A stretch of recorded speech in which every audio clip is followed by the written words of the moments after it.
Avez-vous regardé les Grammy hier soir? Moi, là, je m'excuse, mais quand Jennifer Lopez me vole mes modèles de robe, je la battrai.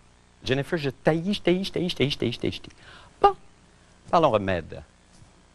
Après les médecins et les infirmières, c'est au tour des pharmaciens de craindre de ne plus être assez nombreux pour suffire à la demande. Dans quelques années. En tout cas, pour une prescription de Class Eagle à Jennifer Lopez, moi, je suis là. N'empêche que c'est très inquiétant, cette pénurie de pharmaciens, mais pas irrémédiable, grâce à une invention de mon cru. Suivez-moi. OK. Supposons que j'ai besoin d'un antidépresseur. Et croyez-moi, à bien de même, j'ai besoin d'un antidépresseur. Eh bien, rien de plus facile, je n'ai qu'à utiliser le Viabra. Oui, chef-d'œuvre de la robotique. Même pas besoin de m'astreindre à la pénible tâche de prendre des pilules dans mes mains. Regardez. Hop! Voyez? Il ne reste plus qu'à attendre la mort de tous les pharmaciens et tous les autres professionnels de la santé du Québec et je serai millionnaire. Wouhou! Est-ce pour bientôt? Je l'espère. Isabelle Maréchal n'en est pas certaine. On écoute son reportage. Comme le dit si bien Pauline Marois par les temps qui courent, quand on se regarde, on se désole, quand on se compare, on se console. Oui, sauf qu'on ne vit pas ailleurs, on vit ici. Et en attendant, on crie bel et bien à la pénurie de main-d'œuvre. La fin du monde s'est demandé, doit-on vraiment croire tout ce qu'on dit? On a raison de s'inquiéter, mais il faut faire attention quand on parle de pénurie parce qu'il y a des vraies pénuries, il y a des fausses pénuries.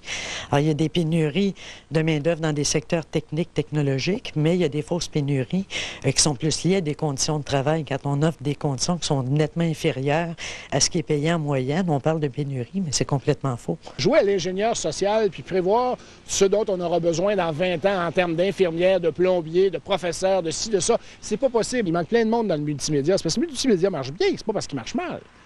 Je ne dis pas que c'est comme ça dans tous les domaines, mais dans certains domaines, qu'il y ait des pénuries, c'est pas un mauvais signe. Pour les médecins, il semble qu'il y a une pénurie et c'est un cas intéressant parce que c'est un domaine où le gouvernement du Québec a essayé de planifier et il semble qu'il se trompait énormément. Effectivement, cette pénurie-là est une pénurie qui a été décelée au cours des dernières années et qu'on n'appréhendait pas dans les, je dirais, il y a 10 ans. Alors, c'est un manque de vision à long terme, oui. Et c'est pas d'aujourd'hui qu'on parle de ces pénuries-là. Il s'agit de passer à l'action puis de trouver des correctifs pour qu'il n'y en ait pas, justement, de pénurie. Il y a un mécanisme pour régler ça, c'est le marché.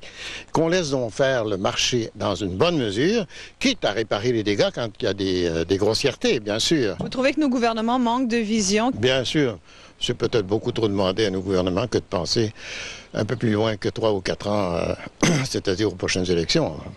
Pas beaucoup d'espoir de ce côté-là, je dois dire. Hé, c'est triste, C'est triste Isabelle. que t'aies pas gardé ta belle robe. Ben non, écoutez, parce que là... Ouais, c'est très difficile, ça, de se concentrer avec ça sur le dos.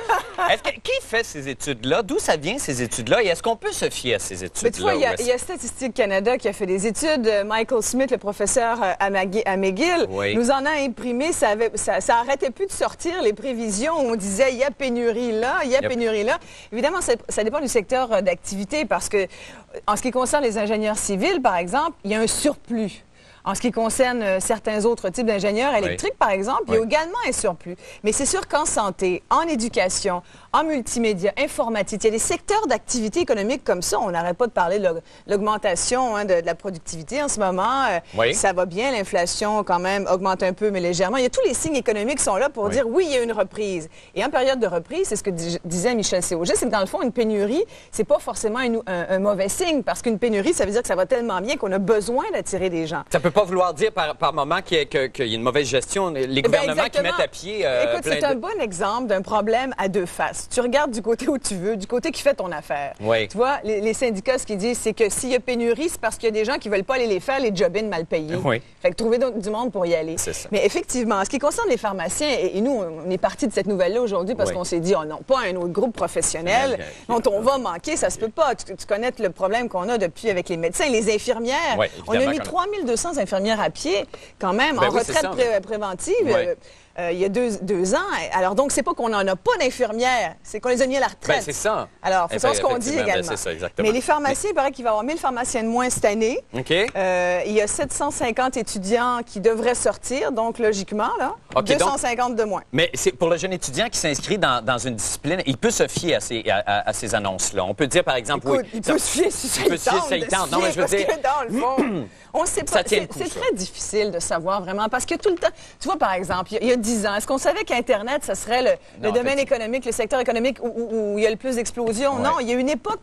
Moi, on m'a dit, vous devriez être Key Punch, parce que le journalisme, là, c'est pas bien bon. Okay. Key Punch, il y a de l'avenir. Okay. Une chance, je suis pas Key Punch, parce que je serais au chômage aujourd'hui. Oui, absolument, Isabelle. Alors que vous faites une carrière éblouissante maintenant, aujourd'hui. Je sais pas, j'aimerais peut-être essayer ça, ces robes-là.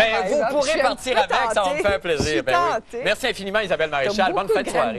Bon week-end à vous. Oui, t'as plein de crèmes beauté. Oui, je sais, j'ai des petits problèmes. Des petits cancers, je vais faire enlever ça. Nous allons faire une petite pause. Nous revenons avec les sports. Monsieur Paul, restez avec nous.